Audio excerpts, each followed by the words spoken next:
कहानी की शुरुआत होती है अमेज़न की एक प्राचीन कहानी से, जिसके मुताबिक जंगल के अंदर एक जादुई पेड़ मौजूद था जिसे टीयर्स ऑफ द मून कहा जाता था। कहते थे कि उसके फूल की सिर्फ एक पंखुड़ी किसी भी जख्म को भर सकती थी और किसी भी श्राप को मिटा सकती थी। सदियों से कई लोग उस पेड़ की तलाश में निकले थे, लेकिन उनमें सबसे मशहूर था स्पेनिश योद्धा सैम। वो हर हाल में उस जादुई शक्ति को पाना चाहता था। फिर सैम और उसके आदमियों ने अमेज़न के खतरनाक जंगल का सामना किया, लेकिन कुछ समय बाद जंगल के असली रक्षकों ने उसे ढूंढ लिया और उसकी जान बचा ली। जैसे ही सैम ठीक हुआ तो उसने उनसे एरोहेड मांग लिया, जो उस जादुई पेड़ तक पहुंचने की चाबी माना जाता था। लेकिन रक्षकों ने इसके लिए साफ मना कर दिया, इसलिए सैम ने उन पर हमला कर दिया। मगर उसकी इस गलती की कीमत उसे बहुत महंगी पड़ी। सैम और उसके साथियों को एक श्राप मिल गया कि आज के बाद वो अमेज़न नदी के इलाके से कभी बाहर नहीं जा पाएंगे। फिर कहानी प्रेजेंट में आ गई, जहाँ बिल नाम का आदमी कुछ लोगों के सामने इसी कहानी के बारे में बात कर रहा था। उसने नक्शे पर उस पेड़ की पॉसिबल लोकेशन दिखाते हुए समझाया कि अगर उन्हें एरोहेड मिल जाए तो वो एक खोज अभियान शुरू करके टीयर्स ऑफ द मून को ढूंढ सकते थे।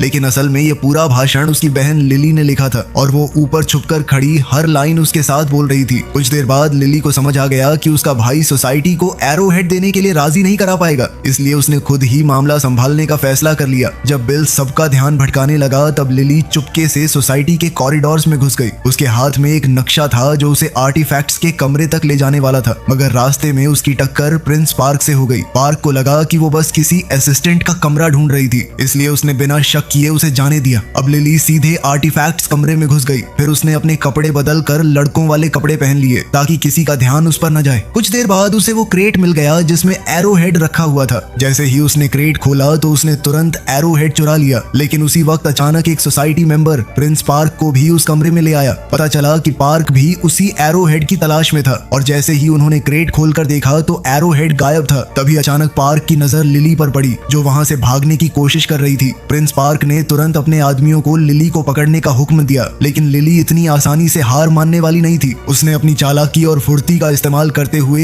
एक एक करके सबको चकमा दे दिया। लेकिन आखिर में उसका सामना खुद पार्क से हुआ और उसने लिली को रोक लिया और अगले ही पल लिली लाइब्रेरी की खिड़की से बाहर जा गिरी। लेकिन खुशकिस्मती से उसने वहां मौजूद एक सीढ़ी को पकड़ लिया, पर फिर पार्क ने सीढ़ी पर लगी रस्सी खोल दी, जिससे वो और ज्यादा दूर झूल गई। तब पार्क ने उससे कहा कि अगर उसे मदद चाहिए तो एरोहेड उसके हवाले कर दे। फिर लिली ने बिना कुछ कहे उसकी तरफ बॉक्स फेंक दिया और खुद सीधे उस बस में कूद गई जो उसके भाई बिल ने ऐन मौके पर उसके लिए रोकी थी। फिर पार्क ने तुरंत बॉक्स खोला, लेकिन ये क्या, अंदर एरोहेड था ही नहीं। ये देखकर सोसाइटी का एक मेंबर उससे माफी मांगने लगा, लेकिन जैसे ही पार्क को पता चला कि लिली कौन थी, उसने गुस्से में आकर सबको मार डाला। फिर कुछ समय बाद हम देखते हैं कि लिली और बिल अमेज़न जाने की तैयारी कर रहे थे। उनका मकसद उस जादुई पेड़ यानी टीयर्स ऑफ द मून को ढूंढना था। उन्हें पूरा यकीन था कि उस जादुई पेड़ की मदद से दुनिया की कई जानलेवा बीमारियों का इलाज मिल सकता था। उन्होंने अपना पूरा रूट प्लान कर लिया था। अब सिर्फ एक चीज की कमी थी, उन्हें एक ऐसे बोट के कैप्टन की जरूरत थी जो उन्हें अमेज़न नदी के अंदर तक ले जा सके। इसके बाद हम अमेज़न जंगल को देखते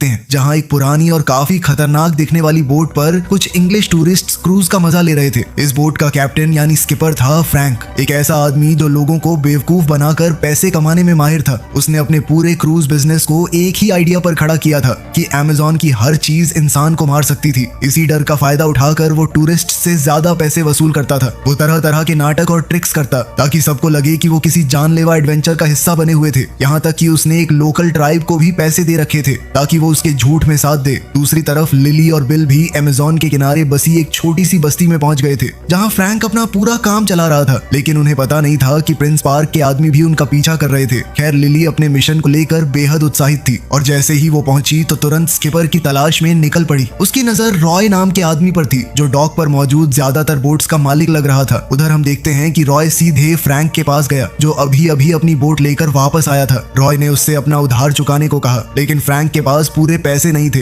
इसलिए रॉय ने उसकी बोट का इंजन निकाल लिया और लॉक करके रख दिया। उसने साफ कह दिया कि इंजन तभी वापस मिलेगा जब पूरा कर्जा चुकाया जाएगा। फिर कुछ देर बाद लिली और बिल अलग अलग होकर रॉय को ढूंढने लगे और इसी दौरान लिली रॉय के ऑफिस के सामने पहुंच गई, जहां उसकी मुलाकात रॉय की जगह फ्रैंक से हो गई। असल में फ्रैंक रॉय के ऑफिस में चोरी छुपे घुसा हुआ था। उसका मकसद सिर्फ एक था, अपनी बोट का इंजन वापस लेने के लिए चाबी चुराना। लेकिन जब लिली वहां पहुंची तो उसने तुरंत खुद को रॉय बता दिया ताकि उस पर कोई शक न हो। फिर फिर लिली ने बताया कि उसे अमेज़न नदी के अंदर एक खास जगह तक जाना था और वो इस काम के लिए अच्छे खासे पैसे देने को तैयार थी। पैसे का नाम सुनते ही फ्रैंक ने दरवाजा खोल दिया। लिली सीधे अंदर घुस गई और बिना वक्त गवाए उसे नक्शा दिखाकर बताने लगी कि उसे कहाँ पहुंचना था। वहीं फ्रैंक अब भी रॉय बनने का नाटक कर रहा था। उसने कहा कि जहाँ लिली जाना चाहती थी वो जगह बेहद खतरनाक है। खैर फिर उसने पूछा कि ये नक्शा उसे मिला कहाँ से। तब लिली ने बात को टालते हुए कहा कि ये बहुत ही पुराना और सटीक नक्शा है, साथ ही ये उसके पिता की आखिरी निशानी है जो बचपन से उसे टीयर्स ऑफ द मून की कहानियां सुनाया करते थे। ये सुनकर फ्रैंक हंस पड़ा और उसने मजाक में लिली को किसी और एडवेंचर पर जाने की सलाह दे दी। तभी लिली की नजर उस बॉक्स पर पड़ी जिसे फ्रैंक खोलने की कोशिश कर रहा था। उसने तुरंत समझ लिया कि फ्रैंक उसकी चाबी चुराना चाहता था, लेकिन हैरानी की बात ये थी कि उसने खुद ही बॉक्स खोल दिया। बस यही बात फ्रैंक को पसंद आ गई और उसने ये काम लेने का फैसला कर लिया। फिर वो लिली को डील फाइनल करने के लिए एक रेस्टोरेंट में ले गया। वो दोनों सफर की कीमत पर बहस कर ही रहे थे कि तभी बिल असली रॉय को लेकर वहां आ पहुंचा। लिली को तुरंत समझ आ गया कि फ्रैंक ने उसे बेवकूफ बनाया था। वो उससे अलविदा कहकर जाने लगी, लेकिन जाते जाते फ्रैंक की नजर उस एरो हेड पर पड़ी जो लिली ने अपने गले में पहना हुआ था। एरो हेड देखते ही उसकी दिलचस्पी और बढ़ गई। अब वो हर हाल में लिली का गाइड बनना चाहता था, इसलिए वो लगातार अपनी फीस कम करता गया और कहता रहा कि उससे बेहतर कोई भी उसे उस जगह तक नहीं ले जा सकता। लेकिन उसी वक्त रेस्टोरेंट में अचानक एक जैगवार घुस आया। उसे देखते ही रॉय डर कर छुप गया, जबकि फ्रैंक लिली और बिल के सामने खड़ा हो गया। कुछ देर तक उसकी जैगवार के साथ बढ़िया लड़ाई चली और फिर उसने मीट का एक टुकड़ा बाहर फेंक कर जैगवार को भगा दिया। जैगवार से निपटने का फ्रैंक का अंदाज देखकर लिली का भरोसा उस पर जम गया और उसने उसी वक्त उसे अपने गाइड के तौर पर रख लिया। फिर कुछ समय बाद फ्रैंक डॉक पर उन दोनों को लेने पहुंच गया, लेकिन मुसीबतें अभी खत्म नहीं हुई थीं। असल में प्रिंस पार्क के लिए काम करने वाले कुछ लोकल लोगों ने लिली को अगवा कर लिया। उधर फ्रैंक और बिल रॉय के आदमियों से बचने के लिए बोट लेकर निकल पड़े। खुशकिस्मती से लिली ने भी ज्यादा देर नहीं लगाई। उसने डॉक के आसपास जबरदस्त दौड़ भाग और चालाकी दिखाते हुए अपने किडनैपर्स से छुटकारा पा लिया और आखिरकार फ्रैंक और बिल ने उसे बोट पर चढ़ा लिया। फिर जैसे ही तीनों वहां से दूर निकलने लगे तो पार्क को खबर मिल गई कि लिली उसके हाथ से निकल चुकी थी। ये सुनते ही उसने अपने आदमियों को सबमरीन ऊपर लाने का हुक्म दिया। वो किसी भी कीमत पर टीयर्स ऑफ द मून तक पहुंचना चाहता था, क्योंकि उसका मानना था कि उसकी शक्ति जर्मनी को वर्ल्ड वॉर 1 जीतने में मदद कर सकती थी। अब सबसे पहले पार्क ने उनकी बोट पर गोलियां चलानी शुरू कर दी, लेकिन जब उससे कोई फायदा नहीं हुआ तो उसने सीधे उन पर टॉर्पीडो दाग दिया। ऐसा लग रहा था कि अब तो सैम और उसके साथियों का बचना नामुमकिन है, लेकिन आखिरी पल पर फ्रैंक ने अपनी बोट को इतनी चालाकी से मोड़ दिया कि टॉर्पीडो उन्हें छू भी नहीं पाया। लेकिन इसी दौरान अचानक सबमरीन का प्रोपेलर एक मोटी रस्सी में उलझ गया और अगले ही पल पूरी सबमरीन डॉक की तरफ घिसटती चली गई। इसका टकराव इतना जबरदस्त था कि रॉय की लगभग सारी बोट्स तबाह हो गई। अब फ्रैंक, लिली और बिल आखिरकार टीयर्स ऑफ द मून की तलाश में निकल चुके थे। सफर के दौरान बिल तपती गर्मी से काफी परेशान रहता था, लेकिन लिली अमेज़न के हर पल का मजा ले रही थी। नदी के आसपास नजर आने वाला हर अजीब जानवर उसे उत्साहित कर देता। वो अपने कैमरा से लगातार वीडियोस बनाती रहती थी, यहाँ तक कि फ्रैंक भी उसकी रिकॉर्डिंग का हिस्सा बन गया। फ्रैंक को कैमरा काफी दिलचस्प लगा, इसलिए उसने भी उसे चलाकर देखना शुरू कर दिया और इसी बीच दोनों के दरमियान एक हल्की सी केमिस्ट्री भी नजर आने लगी। लेकिन अचानक लिली के दिमाग में एक आइडिया आया। उसने फ्रैंक से कहा कि वो बोट को एक नए रूट पर ले जाए। ये रास्ता ज्यादा खतरनाक था, लेकिन सफर को काफी छोटा कर सकता था। फ्रैंक को ये आइडिया बिल्कुल पसंद नहीं आया। उसने लिली को काफी समझाने की कोशिश की, लेकिन जब वो नहीं मानी तो उसने मजबूरी में उसकी बात मान ली। फिर रात होते ही फ्रैंक ने बोट को किनारे लगा दिया ताकि इंजन कुछ देर आराम कर सके। इधर बिल सोने चला गया, जबकि फ्रैंक और लिली डेक पर बैठकर बातें करने लगे। धीरे धीरे दोनों एक दूसरे को बेहतर समझने लगे, लेकिन तभी बिल के साथ एक अजीब हादसा हो गया। उसका सामना जैगवार सैली से हो गया, जो सीधे डेक तक पहुंच गई। बिल डर के मारे जमसा गया, लेकिन फ्रैंक ने आराम से सैली को आवाज लगाई और अगले ही पल वो बिल का चेहरा चाटने लगी। तब लिली को पता चला कि सैली असल में फ्रैंक की ही पेट जैगवार थी। ये जानकर वो काफी नाराज हो गई। उसे लगा फ्रैंक ने उसे बेवकूफ बनाया था और जो थोड़ा बहुत भरोसा उसने फ्रैंक पर किया था वो भी टूट गया। वहीं दूसरी तरफ पार्क ने भी अपना रास्ता बदल लिया था। उसका इरादा सैम और उसके श्रापित साथियों को ढूंढने का था, क्योंकि उसे लगता था कि वही लोग उसे जादुई पेड़ तक पहुंचने में मदद कर सकते थे। फिर कुछ समय बाद वो उस जगह पहुंच गया जहां सदियों पहले सैम और उसके आदमियों को कैद किया गया था। वहां पार्क सैम के पत्थर बने शरीर के पास गया और उस पर नदी का थोड़ा सा पानी गिरा दिया। अगले ही पल उसके शरीर से 2 सांप बाहर निकले। पता चला कि वो सांप सैम का ही हिस्सा थे। उनके जरिए सैम ने पार्क से बात की। फिर दोनों ने एक सौदा किया। पार्क एरो एरोहेड ढूंढने में मदद करेगा और बदले में सैम उसे टीयर्स ऑफ द मून तक ले जाएगा। इसके बाद सांप ने सौदे की कसम खाई और फिर पार्क ने सैम और उसके साथियों को उनकी कैद से आजाद कर दिया। इधर अगली सुबह फ्रैंक और उसके साथी आखिरकार अमेज़न के खतरनाक बहाव तक पहुंच गए थे। जैसे ही वो खतरनाक पानी के बीच आगे बढ़े, फ्रैंक ने किसी तरह बोट को संभाले रखा। डर के बावजूद लिली जिद करती रही कि वो इसी रास्ते पर आगे बढ़े। बीच सफर में उनकी बोट लगभग एक खतरनाक ढलान से नीचे गिरने वाली थी। ये देखकर सबकी सांसें थम गईं, लेकिन फ्रैंक ने वक्त रहते बोट को संभाल लिया और उसे शांत पानी की तरफ ले आया, जिसके बाद उन सबकी जान में जान आई। खैर कुछ देर बाद फ्रैंक और बिल इंजन के लिए लकड़ी इकट्ठी करने लगे। तब बिल ने बताया कि वो लिली के साथ इस मिशन पर क्यों आया था, जबकि वो उसकी तरह एडवेंचरस बिल्कुल नहीं था। असल में जब उसे एहसास हुआ कि वो गे था, तब पूरे परिवार में सिर्फ लिली ही उसके साथ खड़ी रही थी और इसी वजह से वो उसके लिए कहीं भी जाने को तैयार था। उधर लिली चुपके से फ्रैंक के कैबिन में घुस गई और वहां उसे एक हैरान कर देने वाली चीज मिली। जब फ्रैंक वापस बोट पर आया तो लिली ने उससे कैबिन में मिले मैप्स और डॉक्यूमेंट्स के बारे में सवाल किया। उसे लगा कि फ्रैंक भी उसी पेड़ की तलाश में था। फ्रैंक ने कहा कि हाँ, किसी जमाने में ऐसा था, लेकिन बहुत पहले। उसने बताया कि अमेज़न आने की उसकी वजह भी वही थी। वो भी उस जादुई ताकत की तलाश में आया था, लेकिन उसे कभी ढूंढ नहीं पाया। लेकिन तभी अचानक फ्रैंक की किराए पर रखी हुई ट्राइब ने उन पर हमला कर दिया। कुछ देर तक वो लोग लिली और बिल के सामने यह नाटक चलाते रहे। फ्रैंक ट्रांसलेटर बनकर लिली और ट्राइब के चीफ के बीच बात करवाता रहा, लेकिन जब लिली ने बात कुछ ज्यादा ही आगे बढ़ा दी तो चीफ ने पूरा नाटक खत्म करने का फैसला कर लिया। कुछ समय बाद लिली ने चीफ से एरोहेड पर बने निशानों का मतलब पूछा। चीफ ने बताया कि जो भी टीयर्स ऑफ द मून की तलाश में निकलेगा, उसे पानी को पत्थर में बदलना होगा और एक टूटे हुए दिल को जोड़ना होगा। उसने ये भी बताया कि उस पेड़ पर खास फूल सिर्फ रेयर क्राइंग मून के दौरान खिलता था और उनके मुताबिक वो पल 2 दिन बाद आने वाला है। चीफ ने कहा कि पेड़ तक पहुंचने के लिए उसे ऐसे सांप का पीछा करना होगा जो अपनी ही पूंछ को काट रहा हो। यह सुनते ही लिली को याद आया कि उसने वही निशान मैप में देखा था। उसने तुरंत मैप देखा और उस सिंबल को वहां ढूंढ निकाला। अब लिली को लगा कि वो फ्रैंक के बिना बस एक नाव में बैठकर वहां तक पहुंच सकती है, इसलिए उसने फ्रैंक को उसका बाकी बचा हुआ पैसा दे दिया। मगर उस रात गांव पर अचानक श्रापित लोगों यानी कॉन्क्विस्टाडोर्स ने हमला कर दिया। उनका सिर्फ एक मकसद था, एरोहेड हासिल करना। फ्रैंक, बिल और लिली 3 अलग अलग कॉन्क्विस्टाडोर्स का सामना करने लगे, मगर लड़ाई के दौरान उनमें से एक ने लिली के गले से एरोहेड छीन लिया और उसे सैम तक पहुंचा दिया। एरोहेड मिलते ही सैम वहां से भागने लगा, लेकिन फ्रैंक ने उसका रास्ता रोक लिया और दोनों के बीच उस आर्टिफैक्ट को लेकर जबरदस्त लड़ाई शुरू हो गई। मगर इसी बीच सैम ने फ्रैंक को चाकू मार दिया, लेकिन पेड़ों के बीच से नीचे गिरने से पहले फ्रैंक ने एरोहेड वापस छीन लिया और उसे लिली की तरफ उछाल दिया। उधर चीफ ने लिली और बिल की जान बचा ली और दोनों को सुरक्षित नीचे ले आई। फिर उसने लिली से कहा कि वो नदी की नजर से दूर भाग जाए, क्योंकि कॉन्क्विस्टाडोर्स नदी के पार नहीं जा सकते थे। लिली भागने लगी, लेकिन सैम के सांप उस तक पहुंच गए और उसे जकड़ लिया। सैम कुछ कर पाता उससे पहले ही जंगल ने उसे और उसके साथियों को घसीटकर वापस नदी की तरफ खींच लिया। जब कॉन्क्विस्टाडोर्स ने खुद को संभाला तब उन्हें समझ आ गया कि लिली तक पहुंचने के लिए अब उन्हें पार्क की मदद चाहिए थी। तब सैम के एक साथी ने अपनी मधुमक्खियां पार्क के पास भेज दी ताकि उसे उनकी हालत की खबर मिल सके।